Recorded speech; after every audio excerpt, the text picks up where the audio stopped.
I refused to co-sign a loan for my son-in-law, a man who had been treating my finances like his personal ATM for years. And my own daughter, the one I had supported for so long, looked me dead in the eyes and said, "Well, then don't expect to stay here much longer." That was the moment I realized I'd had enough. I left on my own terms. Later, they pleaded for me to return. Before we go any further, make sure to subscribe to the channel, and drop a comment telling us where you're watching from. The clinking of dinner plates echoed as I arranged them on the mahogany dining table. Seattle's March evenings still carried a chill, but the dining room was overly warm, maybe too warm. Mark had that look again. His eyes sparkled like a child unwrapping presents on Christmas morning, fingers tapping excitedly on his tablet. "Alex, just in time." He turned the screen toward me, its blue glow casting light across his eager face. "I've been working on something amazing." Sarah froze mid-step, mashed potatoes in a serving bowl suspended between her hands. "Show him, sweetheart." I kept laying the forks, my body moving out of habit more than intention. After 5 years living here, muscle memory did the work. Out of the corner of my eye, the sideboard caught my attention. Framed family photos, Sarah's wedding, the kids' milestones, countless holidays. 15 years of memories, and 15 years of financial support, every check, every mortgage payment, every emergency. "This is it, Alex," Mark continued with the conviction of a man who believed in his own dream. "My IT company, we've got the platform ready. Beta testing's done. All I need now is funding for servers and office space." He tilted the tablet back toward me. $200,000. That was the number. Projections. Market data. Return forecasts. My chest tightened. "I know you've always been there for us." Mark leaned closer. "But this time, it's not a handout. It's a real investment. In our future, in Sarah's, in the kids." My hand stopped, the final fork poised over the last plate. "Mark." My voice came out rough. "I've supported this family for 15 years. Sarah's eyes shot up. "Dad, this could change everything for us. I'm done being your personal bank." Silence. It hit the room like a storm. Sarah's hands trembled as she placed the bowl on the table. Mark's tablet dimmed to black. Her face paled, then flushed with a hard, angry red. Her words sliced through the quiet like glass. "Then maybe you shouldn't plan on staying here much longer." The fork dropped from my hand, clattering against the hardwood floor. "What did you just say?" "You heard me." She spoke slowly, carefully. "If you're not contributing to this family's future, maybe you don't belong in it." Mark reached out, whispering. "Sarah." "No," she snapped, shaking him off. "I'm tired of walking on eggshells. We gave him a home for 5 years. 5. And now when we need him to believe in us, he backs out?" The room seemed to sway. 22 months ago, after Helen died, Sarah had insisted I move in. Family takes care of family. And now those same lips were telling me to leave. "Sarah, please." My voice barely sounded like my own. "Older. Tired.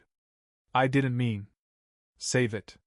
She turned away, heels clicking like gunshots against the floor. "Dinner's getting cold." I stood there, staring at the empty place setting, the fork now lying under the chandelier's light. Mark cleared his throat, mumbled something about emails, and vanished into his office. My legs felt weak as I climbed the stairs. Every step echoed. Behind me, I could hear Sarah slamming cabinet doors, letting her fury speak for her. In my room, I shut the door gently and sat at the edge of the bed. The framed photos on the nightstand looked different now. Sarah at her prom. Sarah holding baby Emma. Sarah and Mark last Christmas, all smiles and sparkle. When had appreciation turned into expectation?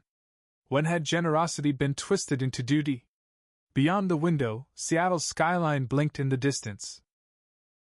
Somewhere out there, people were having dinner with family, real family, where love wasn't measured in dollar signs. Hours passed. I could hear muffled voices downstairs, Sarah and Mark arguing again, the tension clear even without words. At 9:17 p.m., the clock told me it was time. In the corner sat the filing cabinet I'd relied on since Helen passed. Keeping things in order had always been second nature, a habit formed in the military and sharpened over years of married life. Receipts, check stubs, statements, all perfectly filed. I pulled open the bottom drawer, its metal runners groaning. The folder marked Sarah and Mark was the thickest of them all. My handwriting was neat, uniform. Inside, years of records. Transfers, deposits, proof of every dollar I'd sent their way. I spread it across the desk. The wedding, June 2009. Receipts from the venue, catering, the photographer. My signature at the bottom, $50,000. A princess deserves a fairy tale, I told Helen. The calculator beeped softly. Time to do the math. Mortgage support, $200 per month times 12 months times 5 years. Pen scratched paper. $252,000. Car payments for Sarah's SUV. A replacement sedan for Mark when his gave out. I covered their insurance when their credit couldn't lock in a decent rate. Every check I photographed before mailing, a habit Helen had drilled into me. Keep records, Alex? Always. The expenses kept piling up. Emma's college tuition, $15,000 last semester. John's trade school, another $8,000. Christmases, birthdays, basement flooding from a busted water heater. Doctor's bills when Mark's startup insurance lapsed. A vacation fund for their Hawaii anniversary. Sarah's emergency root canal when the dental plan hadn't kicked in yet. My fingers tapped out each total on the calculator like notes from a mournful sonata. Each new line nudged the amount higher. $300,000. $350,000. $400,000. The phone on my nightstand almost seemed to stare at me as I picked it up. I dialed the 24-hour line for Wells Fargo. A voice answered quickly. This is Alex Miller. My account number is... I recited the digits. The same ones I'd memorized decades ago. I need to cancel all automatic transfers to the account ending in 4739. Certainly, Mr. Miller. May I ask why you're discontinuing those transfers? My reflection looked back from the window, gray hair, worn-down eyes, and something new in the firmness of my expression. I'm done being taken advantage of. Understood, sir. I'll take care of that for you. 20 minutes later, I hung up and turned back to the numbers. The final total stared back at me. $487,000. Nearly $500,000 over 15 years, gone. Helen's life insurance. My military pension. The savings we built over 4 decades of simple, deliberate living, funneled into a daughter who now believed it was still my job to give. At the bottom of the folder lay the power of attorney documents. Sarah's name, printed in careful legal font, gave her access to my accounts. For emergencies, we'd agreed. I'd signed it while recovering from knee surgery, too stiff to make regular bank visits. I slid the pages into the shredder. The machine whirred, reducing authority to scraps of paper. For the first time that night I smiled. Change was coming. But first, I'd sleep, and better than I had in months. I flipped open my laptop. Seattle apartments. Downtown studios with city views.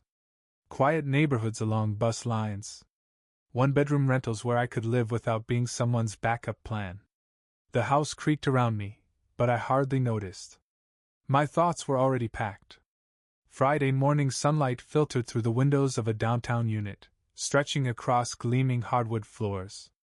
The realtor, Kate Anderson, walked beside me, all polished gestures and practiced charm. It's a great space for one person, Mr. Miller. Just a short walk to Pike Place. Easy transit access. I nodded. Her words barely registered. This place felt right, simple, quiet, mine. There's a lovely little park just across the street, she added, pointing out the window. Lots of folks like to sit there with a book. Very peaceful.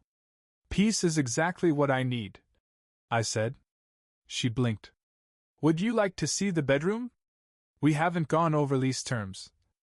I don't need more space. I need peace. I pulled out my checkbook. First month's rent and the deposit. Let's get it done. 2 hours later, I pulled up to the house in Bellevue.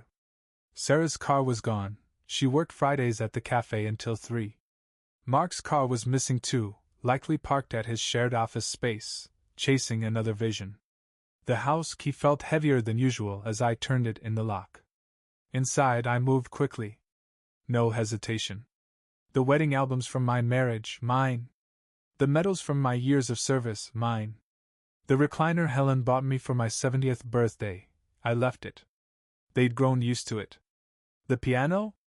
That had always been Helen's pride. Sarah had claimed it after the funeral. For when Emma has kids, she'd said, let her keep that fantasy. At noon, the movers arrived, 3 of them and a truck that barely fit the driveway. The crew leader, a polite young man, approached. Mr. Miller? We've got you scheduled for a 1-bedroom move. Senior discount included. Correct. I handed him a handwritten list. Everything marked with blue tape goes. The rest stays. He glanced inside. What about the piano, sir? That's a beautiful instrument. I looked out the window as they carried out my desk, books, and memories, neatly boxed and labeled. Leave it. It belongs to someone else now. The hardest item to part with was Helen's jewelry box. Sarah had asked me to hold on to it. Maybe one day you'll pass it on to Emma, or someone she marries. Maybe. But if that day ever came, it would happen on my terms. The envelope I left on the kitchen counter was plain. Just 1 page inside, 2 short paragraphs. Sarah and Mark. I've moved out. The keys are on the counter. I've ended all financial support. You wanted freedom from my expectations, I'm giving you freedom from my help. Don't reach out unless you're ready to say you're sorry. My new address stays private until then. Alex. The phone rang while I was signing the lease paperwork at my new apartment. Sarah. Dad? Dad, what is this? Your stuff's gone. There's a note. I moved out. You can't just leave. This is your home.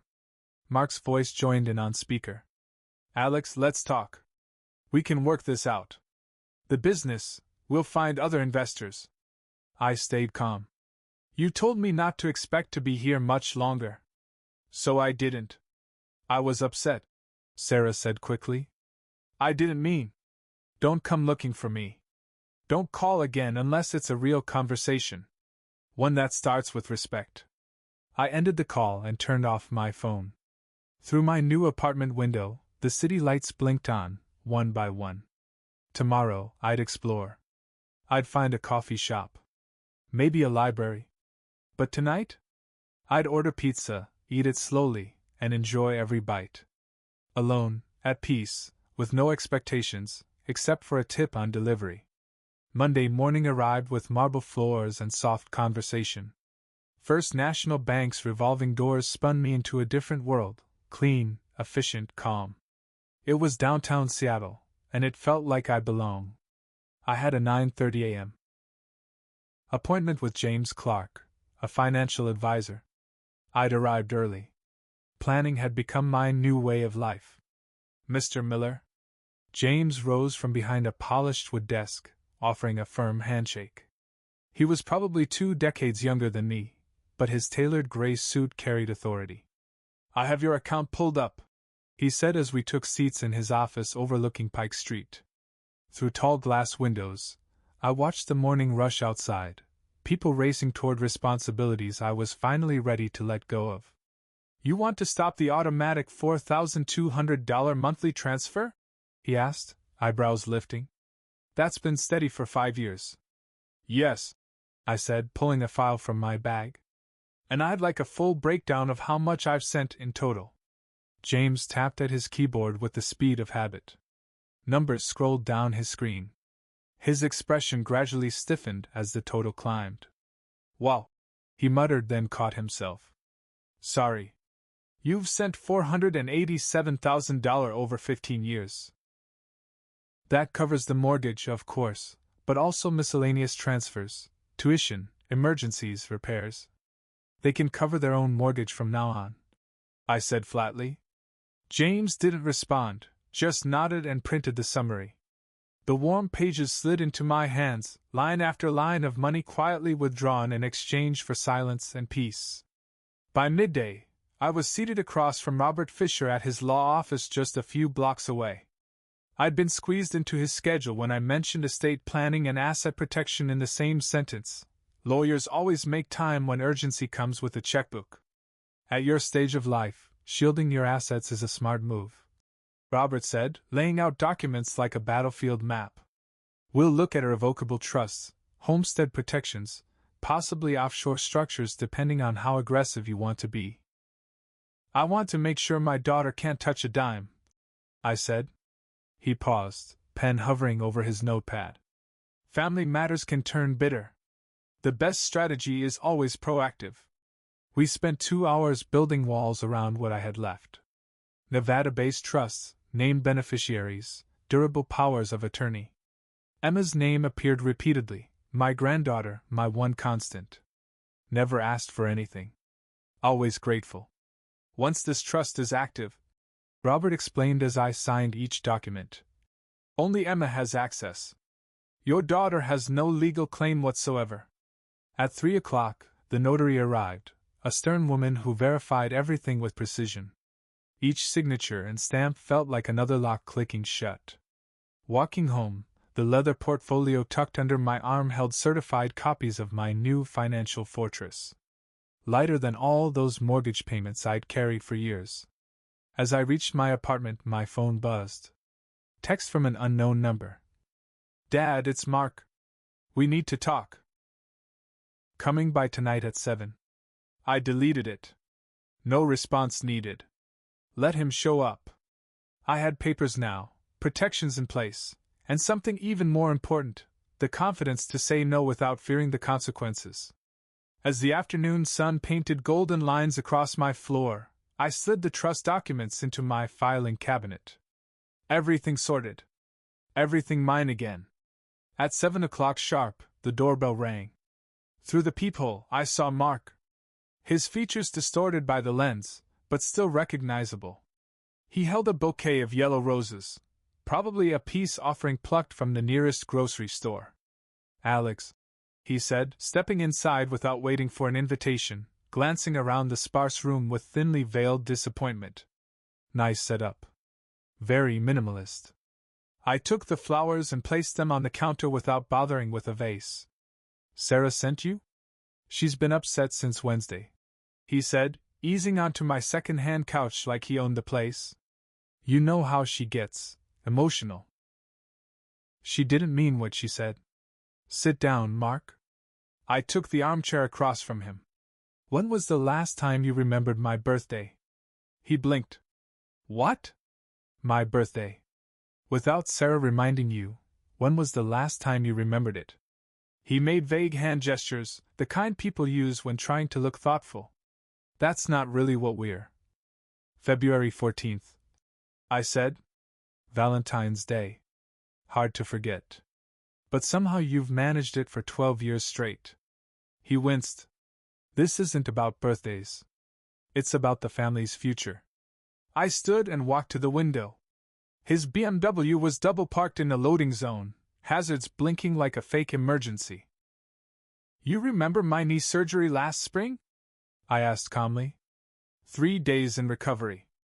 I had deadlines. Sarah visited, right? Once. She brought flowers. You mailed a card. He leaned forward, voice rising. What does that have to do with anything? I'm not here for a guilt trip, I'm offering you a real investment opportunity. I turned around slowly. You want $200,000. You've forgotten my birthday for over a decade. You visited me in the hospital once. This isn't an investment, Mark. It's a pattern. And I'm done being part of it. That's delusional. The calm mask slipped from Mark's face. Fine, he snapped. You want the truth? Sarah and I have been holding this family together for years, hosting the holidays, managing your social calendar, keeping you going after Mom passed. You owe us. My only obligation now is peace, I replied, without the endless demands. He shot to his feet, striding over to the cramped dining area. You can't just walk away, he said, voice rising. We've made commitments, people are counting on us. Then find someone else's wallet to honor them. You'll regret this, he warned, volume climbing to levels my least likely didn't allow. When this chance passes you by, and we're thriving while you're still here. I'm already here, I said quietly. The difference is I chose it. Mark grabbed his jacket off the couch with a jerk. This isn't finished, Alex. Families don't disappear just because you're having some kind of episode. He slammed the door hard enough to rattle the frame. Through the window, I watched him stomp to his BMW, angrily pulling his phone from his pocket before he'd even reached the door handle. The roses still sat on my counter, wrapped in plastic from whatever discount store he'd grabbed them from on the way over. I was tossing them into the trash when headlights lit up my window. A silver sedan parked in the spot he'd just vacated. Sarah. She sat in the car for a few minutes, phone to her ear, probably receiving a full report from Mark on his failed negotiation. Tomorrow would bring her turn. Tonight? Leftover pizza and a quiet evening news broadcast. Friday arrived, right on cue. Sarah appeared at my door with dramatic punctuality. I'd been expecting her since Tuesday, when I caught her circling the building twice from my kitchen window. Dad, she said brightly, holding up a white pastry box. Brought your favorite, apple pie from Morrison's. The sugary scent of cinnamon and forced sentiment followed her inside. She dressed intentionally, soft blue sweater, subtle makeup, an outfit meant to invite sympathy rather than demand attention. Just like Mom used to bake, she added, setting the box on the counter like an offering. Remember? Every Sunday after church? I remembered Helen burning more pies than she ever served, but saying that would derail whatever script Sarah had prepared. Coffee? I asked. I'd love some. We slipped into a well-rehearsed dance of domestic habits, measuring grounds, filling the machine, setting out dishes we both knew wouldn't get used. Sarah sat on the couch with practiced ease, her purse neatly placed for a quick tissue pull. I was thinking about when you taught me to ride a bike, she began, her voice tinged with nostalgic softness. You jogged beside me for blocks, even though your back was killing you. That was 40 years ago, I said. You were always there for me, she continued. School plays, graduation, my wedding. You've been the kind of father girls dream about. The coffee machine hissed its final sigh.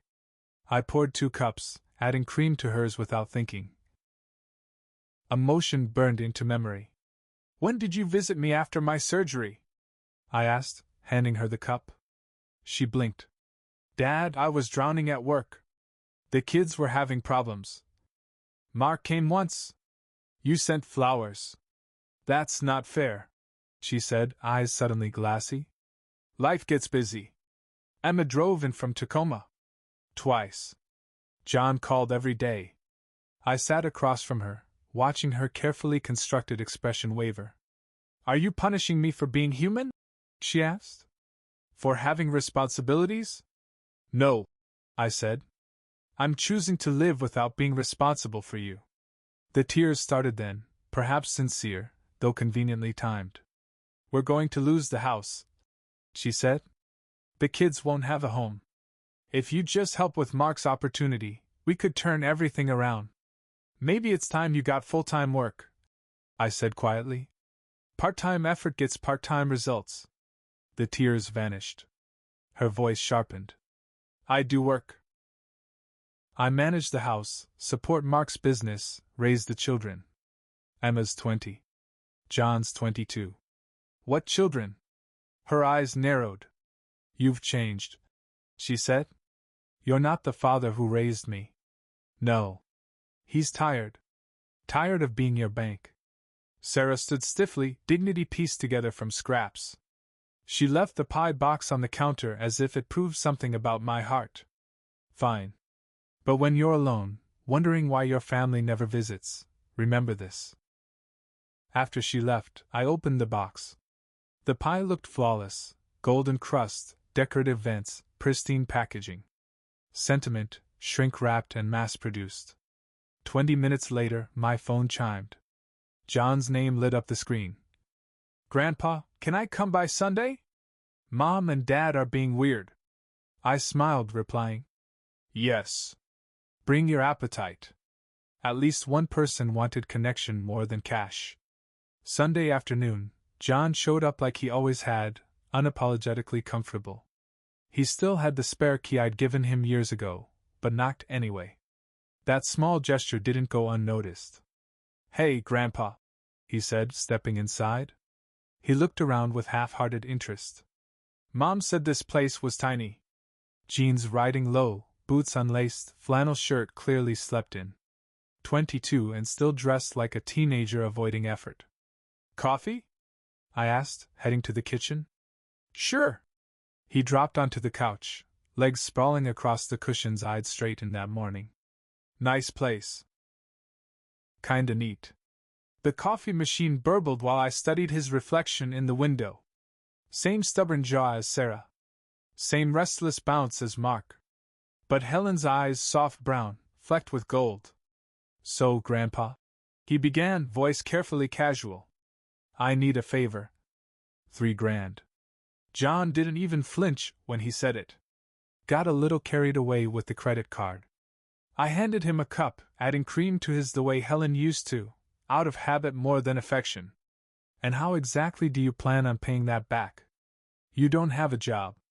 I'm working on it. Might find something with cars.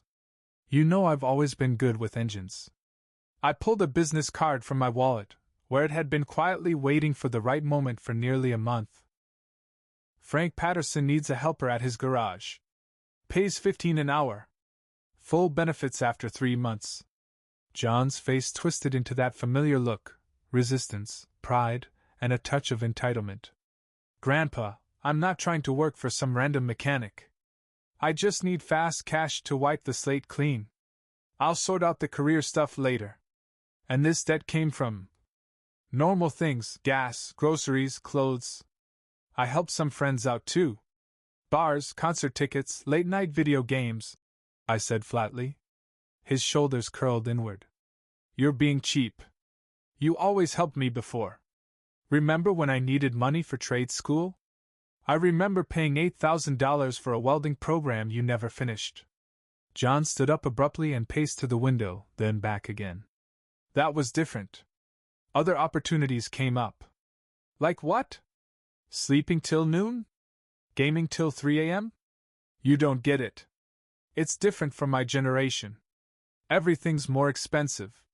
Jobs barely cover rent. I'm offering you something solid, I said, holding out the card again. A skill. A paycheck. A sense of purpose. He slapped it from my hand. It fluttered to the floor like a leaf, lifeless and ignored. I don't need a speech about pride. I need $3,000. No. The word dropped like a stone between us. John stared, stunned. As if the idea of me denying him was somehow unimaginable. Fine, he said bitterly, storming to the door. Don't expect me to come around anymore. Don't count on me to care when you're old and alone. I am old, John. And lately, I'm learning to prefer alone to being taken for granted. He slammed the door behind him hard enough to rattle the neighbor's wind chimes. Through the window, I watched him stomp down the street, phone already to his ear. No doubt calling Sarah to report the failed mission. My own phone rang before he'd even turned the corner. Emma. I stared at the screen, hesitating before answering. Bracing for whatever new crisis might be unfolding. Grandpa? Her voice was quiet, worn. I'm glad you picked up. It's chaos here. Mom's screaming that this is all your fault. I sank into my chair, eyes still on John's vanishing figure. What does Mark have to say about his brilliant business venture? He sold his BMW yesterday, she said. Told Mom the bank's threatening foreclosure if they miss another payment. The warm satisfaction in my chest was almost smug. 15 years of covering their shortfalls, and they couldn't survive 2 weeks without me. Maybe it's time they learned to stand on their own, I said. Mom's taken on extra shifts at the cafe, Emma continued. She's working herself raw, 60 hours a week. Comes home angry. They're constantly fighting. By Wednesday morning, I was walking through Myrtle Edwards Park. My phone buzzed in my pocket, Sarah again. I ignored it. The sun had a surprising warmth for early March.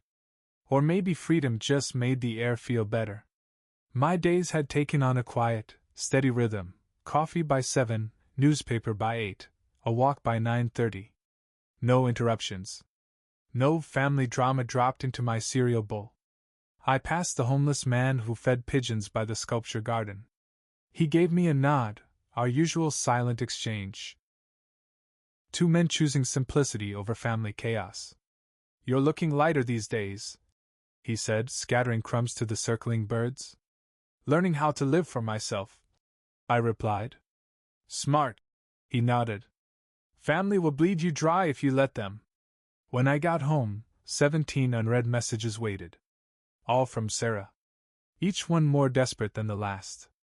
Dad, please. We can fix this. The bank wants $8,400 or they'll start the foreclosure process. Mark's trying for a loan but his credit's garbage. I'm working doubles. My feet are torn up. People are gossiping. It's humiliating. You're tearing this family apart over money. Just this once. Help us catch up. I deleted the thread without a second thought. Then I logged into my online banking. The numbers were solid. Untouchable. Legally protected, thanks to the meticulous work of Robert Fisher. Emma called again around dinner.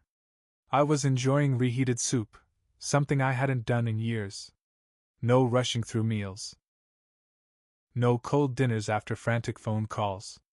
Just a warm bowl and peace. Grandpa, she said, voice cracking. Mom collapsed at work today. Exhaustion, they think. She's okay, but... I get it, I said gently. I know you're mad, Emma said. But seeing her like that... Emma, I said, your mother made choices.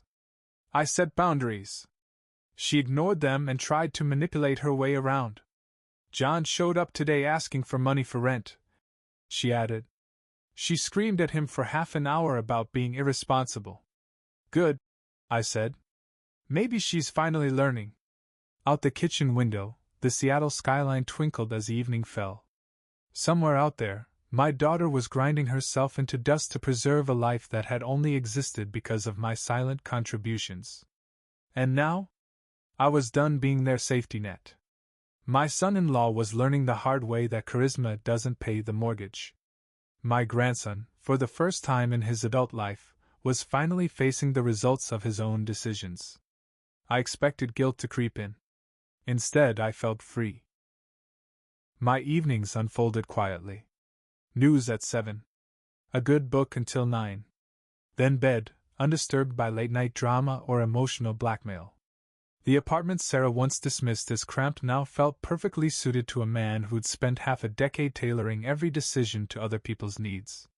Just after 10 p.m., movement outside caught my eye. Through the window, I saw figures gathering near the front entrance. Even from 4 floors up, Mark's outline was easy to recognize, waving his arms with that overconfident flair that usually came before bad ideas. Others clustered around him, mostly hidden by the streetlight's shadows, but their body language was clear, something coordinated, something deliberate. I switched off the lights and watched from behind the curtain. Counted heads. 5, maybe 6 of them, more than just Mark and Sarah this time. They moved like a team. Mark took point, followed by Sarah, John, and 2 older faces I instantly recognized as Thomas and Linda Brown, Mark's parents. Emma lingered at the back, her discomfort evident even from where I stood. I'd seen the Browns maybe 6 times in the last 15 years. Thomas, a retired factory man, convinced any problem could be hammered into submission with enough effort. Linda, expert manipulator, clearly passed the skill down the family line. They disappeared into the building's entrance. 60 seconds later, loud, forceful knocking jolted my front door. Alex, open up. We need to talk. Thomas's voice, commanding, like someone used to being obeyed. I looked through the peephole. 6 adults in a lineup that looked suspiciously like an intervention. Mark held another bouquet, an apology in bloom. Sarah clung to a wad of tissues. John sulked behind them. Thomas and Linda stood on either side like a backup choir. Alex, you're tearing this family apart, Thomas said, knocking again when I didn't respond. Mark is trying to make something of himself. I opened the door but stayed in the doorway, keeping the barrier firmly in place. Your son treated me like a cash machine for 15 years, I said evenly. That's called family obligation, Linda said, stepping forward with the righteous indignation of someone rehearsed in emotional leverage. You should want to help the younger generation get a foothold. I spent 15 years helping them build a habit of dependence. I'm fixing that now. The hallway felt tight, crowded with 6 grown adults pushing at my space. Mark gestured vaguely toward my apartment. Can we come inside? This is bigger than a hallway chat. No. Sarah stepped forward. Her mascara had already begun to streak from carefully timed tears. Dad, I know you're hurt, but this is going too far. We could lose the house. Then maybe you should have thought of that before telling me I shouldn't count on staying much longer. I didn't mean that. You did. And so did the rest of you. I looked at each of them in turn. I was useful when you needed cash. Disposable when you didn't. Thomas scowled, puffing up like he was preparing to deliver a sermon. You're being selfish. At your age, you should be thinking about your legacy, about passing something down. My legacy will be teaching accountability instead of bailing out bad choices. John finally spoke from the back. Grandpa, you're being cruel. You never used to be like this. Emma's voice cut through, steady and clear. Leave him alone. None of you even cared about Grandpa until he stopped paying your bills. The group froze. When was the last time any of you visited him in the hospital? She asked. Or remembered his birthday without someone reminding you? Linda turned on her with condescending sweetness. Young lady, this is adult business. You don't understand how complicated things are. I understand that you're all ganging up on an old man because he stopped financing your lifestyles. Voices erupted. Mark demanding respect for his parents. Sarah crying about losing everything. Thomas preaching duty. Linda layering on guilt. John mumbling about fairness. Only Emma stood still, just outside the chaos, watching me. Her eyes held more understanding than anyone else in that hallway combined. Enough. The word came from me. Quiet but final. I gave Sarah and Mark $487,000 over 15 years. Weddings. Down payments. Business ideas. Medical bills. Emergencies. And in return? Forgotten birthdays.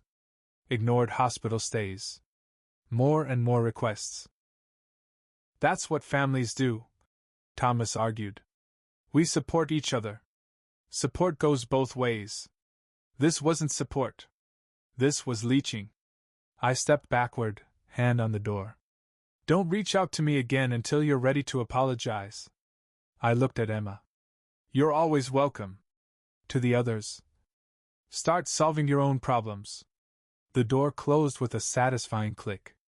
Through the wood, their voices continued, bickering, blaming, bargaining. Mark's parents scolding Sarah. Sarah weeping. John whining. Emma defending me. I walked to the kitchen window and waited. 20 minutes passed before they spilled out onto the sidewalk. Still arguing. Emma broke away and looked up toward my window. Even from 4 stories up, I saw her hand rise in a soft wave. The others crammed into Thomas's rusting pickup and drove off. Emma lingered alone before making her way to the bus stop. The apartment felt calm again. The silence wasn't lonely anymore. It was mine. We're establishing an irrevocable trust in your granddaughter's name, Robert Fisher explained, spreading thick legal documents across his polished desk. Sunlight poured in through the windows of his downtown office, glinting off decades of law degrees and paperwork. I should have done this years ago. Nevada Asset Protection Trust gives you an extra layer of defense against creditors, Robert explained, tapping a highlighted clause. Even if your daughter tries to take legal action, these assets are legally out of reach. I signed each page without hesitation. The months since March had made one thing clear: there's power in building firm, irreversible boundaries. No more shared authority. No more. Just in case. Family access to my finances. For your pension, consider offshore diversification, Robert added. Cayman Islands banks offer real confidentiality within legal bounds. By midday, I'd constructed financial defenses no guilt trip could scale. Each wire transfer to overseas accounts felt less like escape, more like insurance, against emotional coercion dressed up as family emergencies. That afternoon, I resumed house hunting with Kate Anderson. We toured neighborhoods in Kirkland where the quiet costs more than urban buzz. The moment we arrived at the lakefront cottage, I felt it. 2 bedrooms, a wide deck overlooking the water, and space for the vegetable garden Helen had once dreamed about. The previous owner was a veteran too, Kate said as we walked the property. Left it to his daughter, but she lives in California. She's hoping to sell quickly, to someone who'll actually appreciate it. I made an offer that day, full asking price, cash, no contingencies. The seller accepted within hours. That evening, I joined the weekly dinner at the Bethel Veterans Center, a routine I'd never had time for during my years as a family ATM. The conversation flowed easily among men who understood duty, loss, and new beginnings. You seem lighter these days, Alex, said Frank Patterson, the same Frank whose job offer John had once scoffed at. Family situation cleared up. I cleared myself out of it. Smart.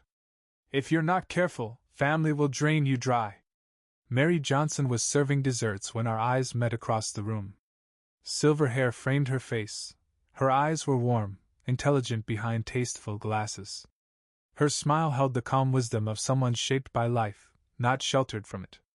Haven't seen you around, she said, offering a plate of homemade apple pie. Just started attending.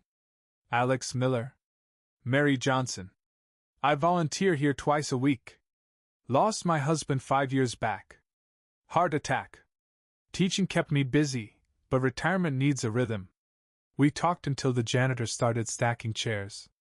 Mary had spent 37 years teaching 4th grade, raised 2 self-sufficient kids now living coast to coast, and maintained her home with capable hands and zero dependency. As she gathered up serving trays, I asked, "Would you like to continue this conversation over coffee sometime?" "I'd love that." The sale closed in less than 3 weeks. I moved from the city apartment into the lakeside retreat with the efficiency of someone who's learned to carry only what he needs. The deck quickly became my morning coffee spot. The lake, my evening meditation.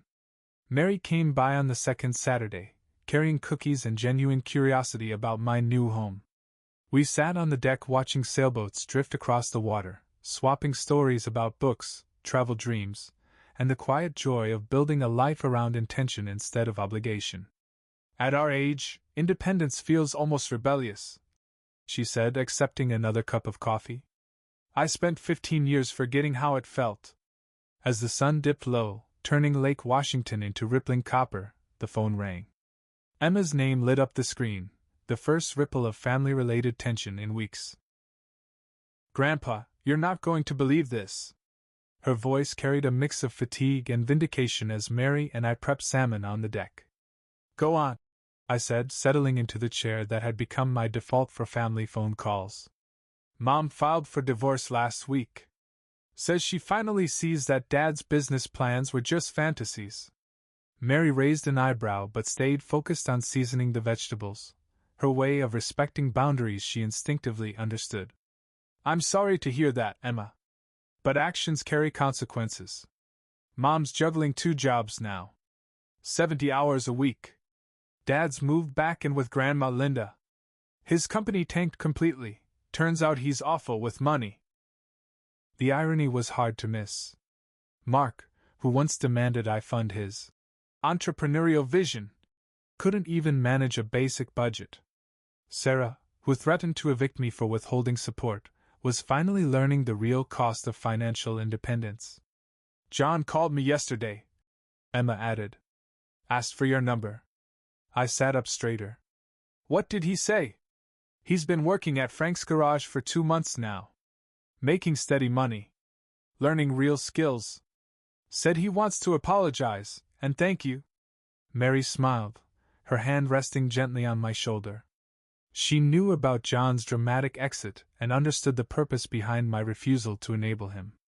20 minutes later, the phone rang again. John's name appeared. Grandpa, please don't hang up. I'm here. I just wanted to say thank you. And I'm sorry for calling you mean. His voice sounded older, wiser even. Frank's been teaching me how to rebuild engines. I'm saving up for my own place next month. That's good to hear, John. I get it now. If you had given me the money, I wouldn't have learned anything. I'd have wasted it.